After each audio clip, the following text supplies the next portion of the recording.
13, with the star of Paramount Pictures, Alan Ladd as Dan Holliday.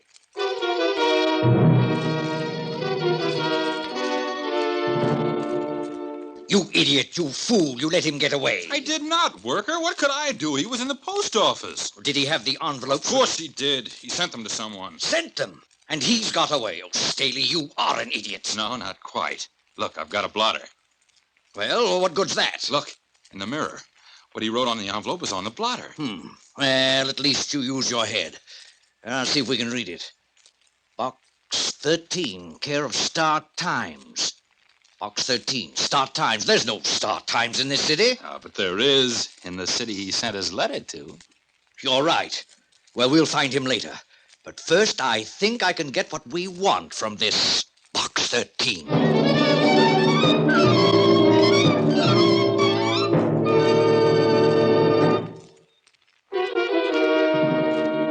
And now, back to Box 13 and Dan Holliday's newest adventure, Hare and Hounds.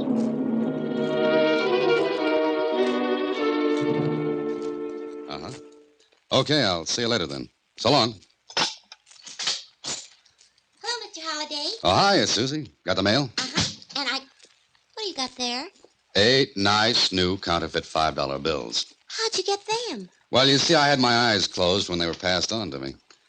I'm turning them over later to the police. Now, how about the mail? Oh, here. And you know, Mr. Holliday, I had the funniest feeling while I was coming back here at the office from the Star Times. What do you mean? I had a kind of demolition. You mean you blew your top? Huh? What do you mean, demolition? You know, like when you think something's happening or going to happen. Oh, premonition. I had it. Well, why? I felt like I was being followed. I felt eyes looking at me when I was in the Star Times getting the mail. And you were followed? It felt like it. Okay, that makes you a big girl now. Let's have the mail, huh? Yes, sir. 12 letters. Slim pickings. It was such a funny feeling. Mm-hmm. Wow. Well, look here. An out-of-town letter. I know. I thought, oh. A little nervous this morning, Susie. I guess so. Come in. Oh, good morning. Good morning. May I come in? Oh, please do. I hope this is not too much of an intrusion, but May I do something for you? Well, maybe. Is this your advertisement in the Star Times? Adventure Wanted will go any place, do anything. Box 13? That's right. So you are Box 13. Yes. I had a different picture of you, Mr. Holliday. Dan Holliday. Oh, my name is Worker, Thomas Worker. Oh, I saw you at the Star Times. You were the one who was looking at me. Yes, I guess I was. You followed me. It was charming work. And you... Oh, thank you. May I ask why you followed my secretary, Mr. Worker? Curiosity. You see, I've been noticing your ad for weeks now. It runs day after day. Well, naturally, I wanted to see you, what you look like, and why you put the ad in the paper. Oh, is that all? Yes, that's all. Foolish? No. Tell me, Mr. Holliday, do you get the adventure you advertise for? Sometimes. Do you receive many replies to your ad? Usually, yes. But you cannot follow them all. Well, no. Do you have any particular reason for asking all these questions, Mr. Worker? No, but I lead such a prosaic life myself that your ad intrigued me. I finally got up enough courage to go to the Star Times and wait for someone to collect the mail from Box 13. I see.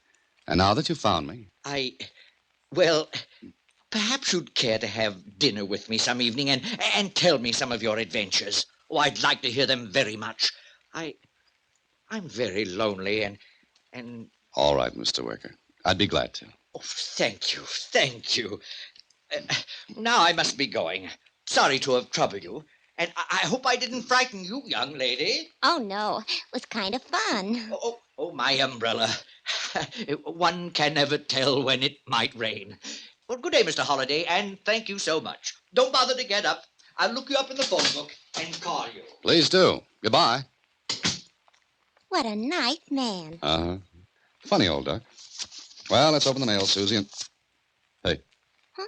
What's the matter? Where's that letter from out of town? It's right on top of the pile where you put it. But it's not a... What's the matter, Mr. Holliday? He's gone.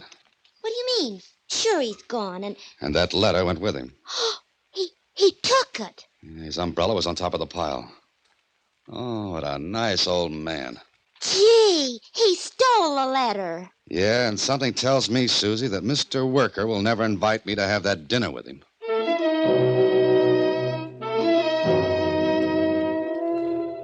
Sure, Worker took the letter. But why? What was in it? Why was it so important? And who sent it? Well, I kept asking myself those questions, and then 3 days after that little visit from Worker, Susie came bursting into the office. Oh, Mr. Holliday, look. Here's another letter from the same place. I mean, it looks like the same handwriting. Yeah, it does. Hey, Susie. Huh? You weren't followed this time, were you? I made sure. Oh, good. What's it say, Mr. Holliday? Listen. 3 days ago, I sent you a letter containing a sealed envelope. It contained half of something which is very important to me. It was imperative that I get rid of it until I could get to safety. Gee. I'm all right now, so send the sealed envelope to 243 Marlowe Avenue, Bridgeport. Arthur Holmes. Now what are you going to do, Mr. Holliday? Do? Well, I can't send him the envelope because I haven't got it. And I can't find Mr. Worker because I've got a sneaking hunch that he'll be a little scarce. Maybe you better write to Mr. Holmes. Oh, no, Susie. This looks too good to be handled by a letter. I'm going to find out a few things by seeing Mr. Holmes in person. I went to Bridgeport, found 243 Marlowe Avenue. It was an apartment house. There was no clerk at the desk, but there was a tier of mailboxes. One of them belonged to Arthur Holmes in apartment 6B. So, a couple of minutes later... Mr. Holmes? Oh, Mr. Holmes? I tried the door. It wasn't locked. The apartment was dark. I was fumbling for the light switch when...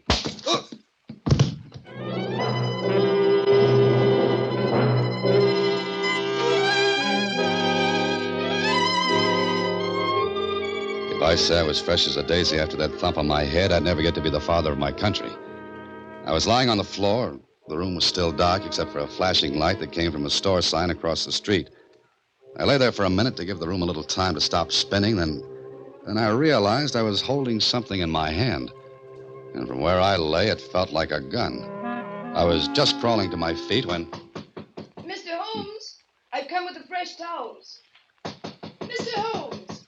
I wanted to clear up a lot more before anyone found me. I ducked behind the door and waited. Mr. Holmes?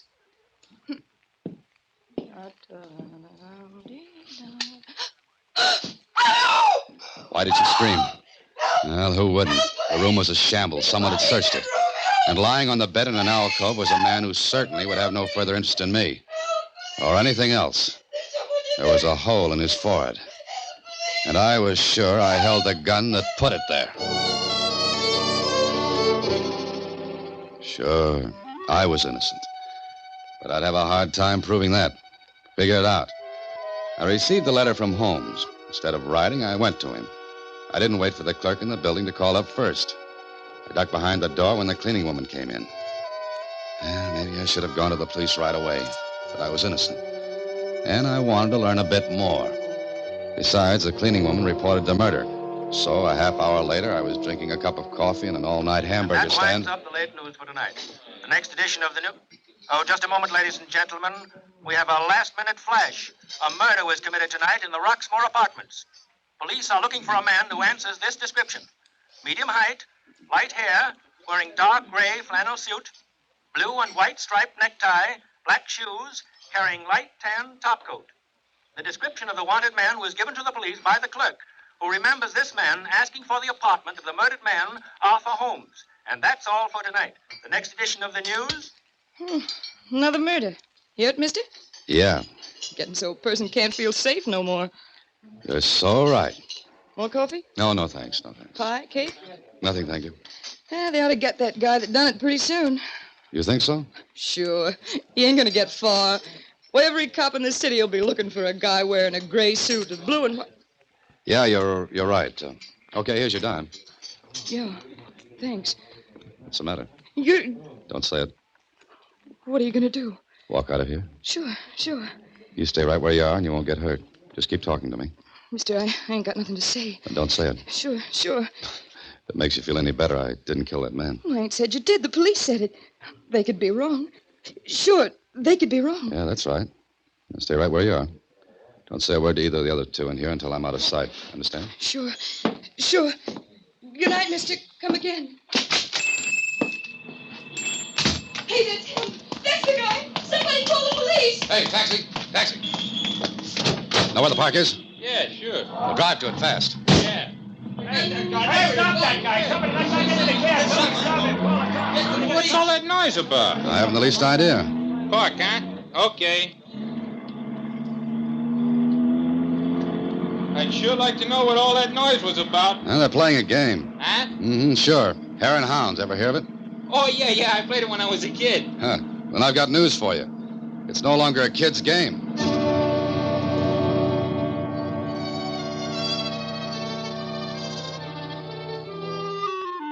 Mistake number 2 for Smart Boy Holiday.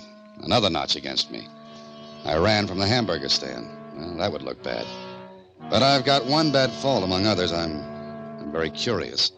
And I was so curious to know how and why the clerk at the apartment house identified me when he didn't even see me. But if somebody paid him off to enlarge this beautiful frame around my neck, well, we'd see. Hey, mister, I've been thinking. Ain't that Hare and Hounds game a little young for grown-ups? I told you it wasn't a kid's game anymore. The whole world's gone nuts. We agree. Say, pull up here, will you? I thought you wanted to go to the park. It's dark there. Huh? Well, it's dark all over. It gets that way at night, mister. Maybe you've got something there. Oh, pull up here by the drugstore.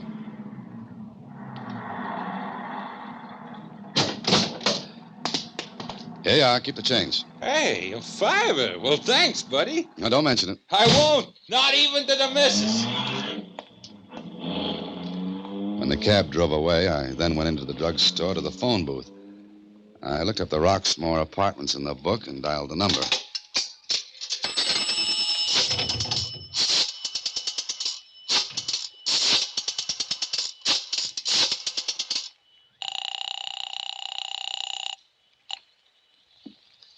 Hello. Roxmore Apartments? Is Eddie there? Eddie? He's the clerk there, isn't he? Who? Charlie. Charlie who? Madison? No, Eddie's the clerk there. Okay. Keep you, Charlie.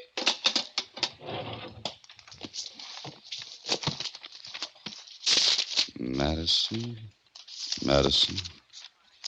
Charles Madison. There were 3 Charles Madisons in the book. Okay. Maybe one of the 3 was the one I wanted. I left the drugstore and went back out at the street. And as I did, the cab I just got out of drove up. Hey, you, wait a minute. Well, this was it. Hey, you. So, you want to play Hare and Hounds too, huh? Well, I'm sorry, but I warned you. Now, wait a minute. It's no longer a kid's game, not the way I play it.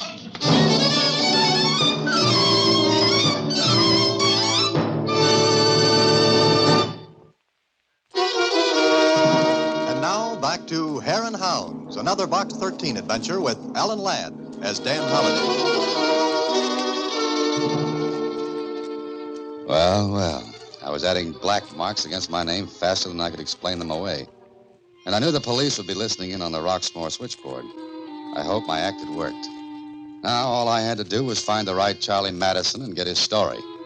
An hour and a half and 2 Charlie Madisons later. I'm Charlie Madison. Clerk at the Roxmore? Oh, yeah, why? I'm a writer. I'd like to get your story. Oh, sure. Come on in. You're married, Mr. Madison? No? You live alone? Sure. Swell. Get your coat and hat, Charlie. Huh? What for? I'll feel safer out on the street, away from here. I don't get it. Don't you recognize me, Charlie? What are you giving me? I never saw you before in my life. For a guy who never saw me before in his life, you gave a pretty accurate description to the police. You're... Yeah, I am. Help! Now listen, Charlie. You're not going to get hurt if you play good boy. Don't try not to yell. You're breaking my arm. Mm-hmm. One more peep out of you, and I'll work my way up to your neck. What do you want from me? Information. Now, come on. I want to be out of here when the police arrive. Let's go, Charlie. I'm right behind you. And I've got a gun. Sure. Is there a back way out of here? Turn to the right.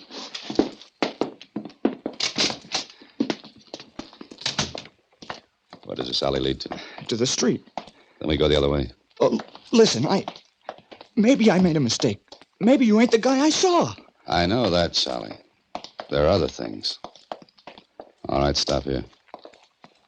It's dark enough. What are you going to do? Nothing. You're going to talk. Now, what do you know about Holmes? Nothing. You only lived at the Roxmore 2 days. Just moved in? Yeah? Now, who paid you to identify me? Nobody. No? Who paid you? I don't know who he was. Was his name Worker? I don't know, honest. I don't know. Was he short, gray hair, little mustache? Yeah. His name's Worker, isn't it? I don't know his name. I guess you don't. But he paid you to say that you saw me go into the Holmes apartment, huh? Hey? Yeah. Now let me go. Oh, no, Charlie. We've got work to do. Where's the nearest payphone? Down the street on the corner. Okay, I'll furnish the nickel and you furnish the talk. I don't get it. What do you want me to do now? Help me smoke this work out into the open. What for? I told you, Charlie. I didn't kill Holmes. But I'd have a tough time making anyone believe that after the ring around the rosy I played tonight. Work is the boy I want. Now get moving. Now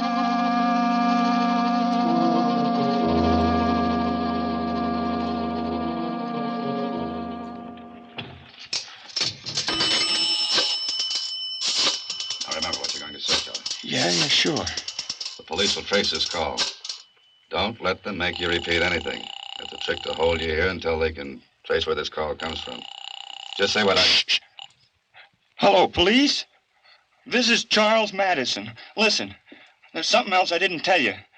There's another man in the Holmes murder, and I said there's... Don't repeat. Keep talking. Look for a man below medium height. Gray hair. Little mustache. I don't know his name. But he carries an umbrella and he wears glasses. That's all. What? Hang up. Well, you didn't hear the last part. He heard it all right. Let's get out of here.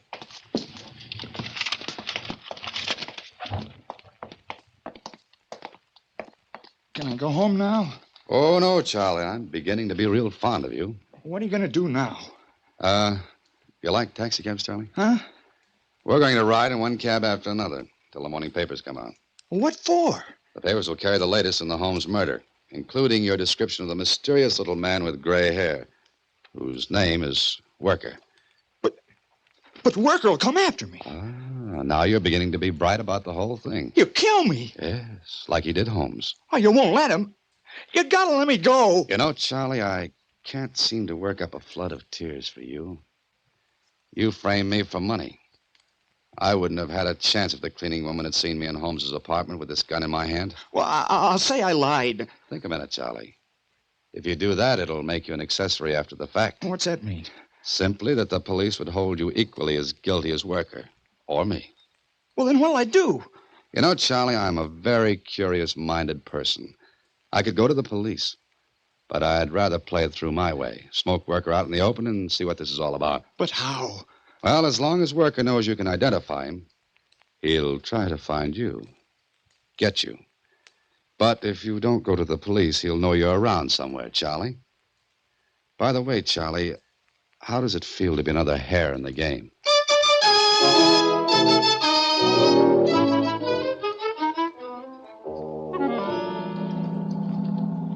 All right, pull up here, driver. Come on, Charlie, you tired of riding? It's almost day. Yeah. A stack of morning papers on the corner. Here you are, driver. Keep the change. Charlie, there's nothing gloomier than a city just before dawn.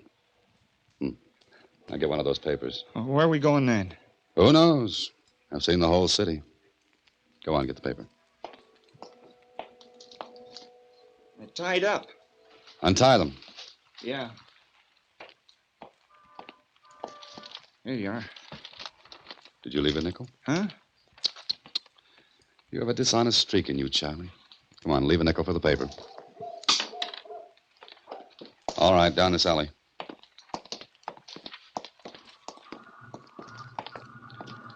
Okay, in this doorway. Now we'll see what the papers have to say. Well, you're in, Charlie. Listen. Mysterious disappearance of Charles Madison has led the police to suspect foul play. See, Charlie? What else does it say? Oh, here it is. Madison called the police late last night with another tip in the murder of Arthur Holmes. Madison volunteered the description of another man whose name he said he did not know. Meanwhile, police revealed Holmes' What's the matter? Why'd you stop? Police revealed Holmes' real name to be Albert Henning, former draftsman at the Bull Mill Aircraft Company. Henning disappeared over a week ago, and executives of the aircraft company stated that Henning was suspected of having taken micro photographs of plans for the Navy's new twin-jet fighter. He was a spy. Uh-huh. And that's what he sent to Box 13. He didn't want to be caught with the photographs on him, so he used me as a hideout until he could send for them. I don't know what you're talking about. All I know is we got to go to the police now. You're so right, Charlie. You're so right. Come on, I'm through playing games. This has grown a little bigger than Box 13. Both of you, stay where you are. It's him. It's Worker. Yeah. Don't try to use your gun, Mr. Holliday. It's not my gun. It's yours. The one you killed Henning or Holmes with. That's right. How'd you find us? Simple. You see, Mr. Holliday, when I heard over the radio that you had escaped from Holmes's apartment, I was a little worried. I knew you'd read or heard about this fool giving your description. I thought you might go to him and perhaps to the police. Yes, as I should have in the first place. That's right, but you didn't. I'm glad you like adventure. So, I watched Madison's place, and I've been following you all night to see what you were going to do. And now? Do you want to guess? No. You've made it perfect for me. As perfect as Henning did when he double-crossed us and tried to sell those photographs for a higher price. Perfect for you? Yes. Think of this. Here you are in an alleyway with the only man who identified you as the murderer of Mr. Holmes. Now, you still have the gun, and I'll take it. And be careful how you hand it to me. Please hurry. Thank you. Now, I shoot Mr. Madison first, and then you. And how does it look? Pretty smart, but it looks as though... It's my idea. Let me tell it. There was a struggle, shooting, and both of you are dead. Oh, it has flaws, but not glaring ones. Don't. I'll swear I lied to the police, Mr. Worker. I'll say Holliday killed Holmes. Honest, I will. Oh? Better still. I will give you this gun, Madison, and you will shoot Holliday while I stand in back of you. And then you will go to the police and say you got the gun away from him when he was going to kill you. Here. Now, once you kill our friend, Mr. Holliday, you will be a murderer, and you will have to keep your mouth shut. So go ahead, Mr. Madison. Pull the trigger. Go on, pull it. Don't do it, Madison. Don't do it. Worker can't make two shootings look right. Either you pull the trigger, Madison, or I do. It's a little better to live than to die. Hurry, you idiot! You won't kill me? No. There would be no need for it unless you talk, and you won't. Madison, don't. Hey, you down there. Who's... It's the police! Hit the ground, Madison. Fast! You stop. All right, you asked for it.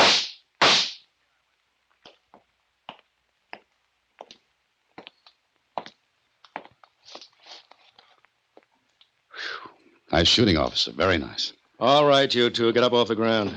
And believe me, I'm very happy to be able to do just that. What's the matter with the other guy? Nothing. Things were a little too much for him. He passed out. Hey, that's the guy, officer. That's the guy. Okay, you guys, stand back. All right. Officer, what kept you? Are you kidding? We've been tracing you all night. One taxi driver after another, one cab after another. You think you're going to get away with passing those phony fives all over town? That's right. No, I didn't. That's why I passed them out. What? You know, officer, you have a very efficient police force. Oh, thanks, boys. You mean you gave out them phony fins on purpose? Uh-huh. A very definite purpose. I don't get it. You think it's funny, huh? Well, see how hard you can laugh at headquarters. Officer, I've never been so happy to be arrested. And boys. Yeah? I'll match every phony 5 with a good 10. Come on, let's go.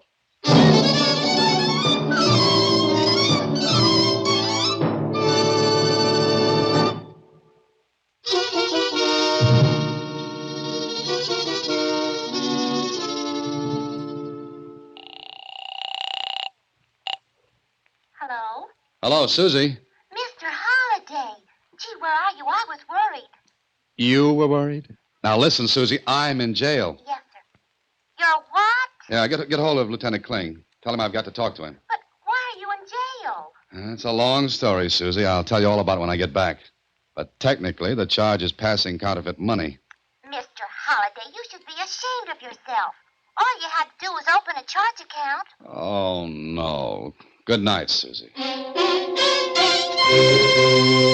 Next week, same time, through the courtesy of Paramount Pictures, Alan Ladd stars as Dan Holliday in Box 13. Box 13 is directed by Richard Sandville, with an original story by Russell Hughes. Original music is composed and conducted by Rudy Schrager. The part of Susie is played by Sylvia Picker. Production is supervised by Vern Karstensen. Box 13 is a Mayfair production from Hollywood. Watch for Alan Ladd in his latest Paramount picture.